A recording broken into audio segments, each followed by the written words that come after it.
Assalamualaikum bosku. Jumpa lagi dengan Seswood Channel. Channel yang membahas tentang plywood, woodworking, dan home industry furniture. Untuk aktivitas hari ini kita sama-sama lihat bosku lagi mengerjakan furniture shotcore ukuran 2x4. Ya, ukuran 2x4 ini dikerjakan di depo home industri yang satunya bosku ya, dimana tujuannya untuk mempercepat proses loading yang akan diadakan besok. Sebenarnya untuk kekurangan loadingnya itu sudah cukup ya, nggak kurang. Nah, cuma ini untuk jaga-jaga supaya benar-benar nggak ada kekurangan waktu proses loadingnya. Ya, kenapa harus begitu bosku? Ya karena pertama tujuan kita untuk loadingnya ini mau dikirim ke pabrik yang lokasinya agak jauh. Jadi kalau lokasinya jauh, otomatis kita harus mempertimbangkan untuk biaya transportasinya bosku. Artinya biaya transportasi itu dibebankan ke depo. Nah, di depo ini kalau lokasinya jauh berarti biaya transportasinya juga jauh. Ini akan mempengaruhi dari pembiayaan ya. Pembiayaannya otomatis kalau ongkosannya lebih tinggi, biaya per kubik dari pengerjaan bahan ini juga akan naik bosku. Jadi bisa-bisa mengalami kerugian kalau benar-benar muatannya tidak dimaksimalkan. Jadi hitungannya seperti ini. Bedanya dari 1 kubik saja kita sudah bisa merasakan ya. Kalau misalnya ongkosan 1.500.000, kemudian yang kita kirim 10 kubik, nah berarti menelan biaya per kubiknya itu 1.500.000 dibagi 10 kubik ya 150 ini kalau per kubiknya. Kalau biayanya seperti itu dan jumlah yang dimuat 10 kubik. Nah, beda halnya dengan yang dimuat kalau 8 kubik bosku. Jadi kalau 8 kubik untuk ongkosan transportasi itu mau berapapun, nah kita hitungannya jaraknya. Jadi kalau 1,5, nah 1.500.000 itu dibagi 8 kubik barang yang kita muat, otomatis biaya per kubiknya juga lebih tinggi. Nah, ini yang perlu disiasati di usaha seperti ini bosku. Jadi untuk ongkos transportasi itu sangat mempengaruhi kelancaran daripada usaha home industry furniture.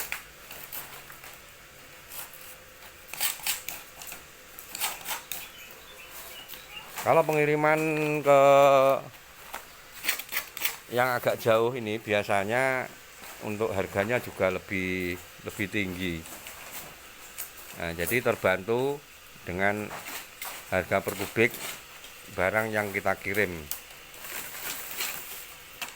Jadi kalau misalnya barang yang kita kirim itu harganya sama dengan ongkosan dalam 1 truk itu ya, kita ibaratnya kalau kirim 10 kubik itu sebenarnya aslinya kita itu mengirimnya 8 kubik, karena kalau 9 kubik, yang 1 kubik itu kan hasil dari penjualannya itu untuk biaya transportasi bosku. Nah, jadi seperti itu, sangat riskan sekali kalau tidak benar-benar dimaksimalkan untuk pemuatannya. Makanya ini ditambahi. Nah, ini dengan barang-barang yang tinggal sisa-sisa kita maksimalkan supaya dapat penambahan muatannya, supaya muatannya benar-benar banyak dan bisa dimaksimalkan. Namun seperti itu ya, kita harus juga selektif ya dalam repair, jadi tidak sembarangan, karena yang mau kita tuju ini, pabrik yang mau kita kirim ini kan agak sedikit cerewet ya di dalam mutunya, artinya itu permintaannya juga lumayan bagus karena disesuaikan dengan pembeliannya dia yang lumayan lebih tinggi dibandingkan sama pabrik lain. Jadi makanya kita mau muat ke sana, bosku.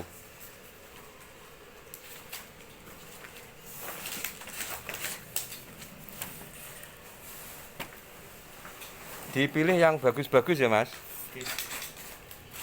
supaya nanti nggak ada masalah di kualitas barang yang kita kirim.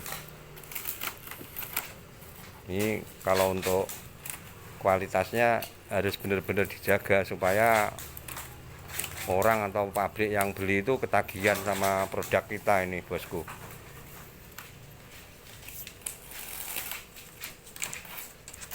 Karena usaha seperti ini benar-benar harus memperhatikan kualitas. Kalau kualitasnya jelek ya enggak semua barang ini diperbaiki ya, Mas. Siap. Longgar ini. Jadi ada beberapa cacat yang biasanya satu pabrik itu benar-benar alergi ya, artinya itu nggak mau, bosku. Kayak ada kulit itu mereka pada nggak mau karena nanti kulit itu masalahnya juga besar. Ada yang MC-nya itu atau kadar airnya benar-benar diperhatikan. Kalau untuk kadar air memang semuanya mempersyaratkan seperti itu. Nah, dimana barang yang mau direpair itu harus sudah mempunyai kadar air yang sesuai dengan persyaratan kelulusan kualitas daripada thinner yang kita buat. Ya, karena nanti di bagian assembling ya, atau bagian pelapisan thinner ini untuk dijadikan plywood, itu MC-nya juga tidak boleh terlalu kosong. Kadar airnya tidak boleh terlalu 0% ya, jadi ada batas limitnya. Kalau terlalu kosong nanti banyak lem yang akan digunakan untuk melengketkan lapisan-lapisan thinner ini jadi plywood, bosku. Begitu juga sebaliknya, kalau bahan baku thinner yang kita buat ini MC-nya atau kadar airnya terlalu tinggi, ini juga tidak boleh, bosku. Ya, karena nanti pori-pori itu kan akan diisi sama lem ya. Jadi lem itu kalau misalnya di thinnernya sudah kadar airnya lebih tinggi, nanti akan terjadi tolak menolak ya, karena udah terisi pori-porinya itu lebih banyak airnya. Jadi kelengkatannya kurang. Di samping itu, kalau kadar airnya terlalu tinggi, ini di pemanasan nanti di mesin hot press ya, mesin hot press itu akan mengakibatkan gelembung ya, karena dipanaskan dengan temperatur yang sudah distandarkan dalam waktu yang sudah ditentukan, tergantung berapa jumlah komposisi atau ketebalan plywood yang kita bikin. Nah, itu kalau kebanyakan air, kadar airnya, nanti akan terjadi gelembung namanya. Gelembung itu ya reaksi daripada air yang kena panas karena terlalu tinggi, jadinya airnya ini akan berubah jadi uap. Ya, uap itu yang akan tidak bisa melengketkan lem ya, lemnya itu juga akan direaksikan dengan penguapan yang ada, jadi lemnya juga akan ikut menguap, jadi kelengkatannya nggak ada karena ada air yang berubah menjadi uap. Nah, uap ini tidak bisa keluar karena dipres nanti akan muncul, makanya akan muncul gelembung. Nah, kalau 5 play, kalau bikin 8 mili seperti itu, nanti tanda-tanda gelembungnya akan muncul di bagian samping ya. Ya, karena mau pergi ke atas juga nggak mungkin karena plat mesin hot press tuh menghimpitnya dari atas sama bawah. Jadi keluarnya uap akan ditandai dengan munculnya lapisan yang tidak lengket di bagian samping plywood yang kita bikin atau triplek yang kita bikin ini, bosku. Jadi seperti itu. Untuk kadar air makanya dipersyaratkan benar-benar harus sesuai dengan standar. Ya, untuk standarnya itu kan tidak boleh lebih dari 16%. Nah, kita cek pakai MC tester ya, MC tester.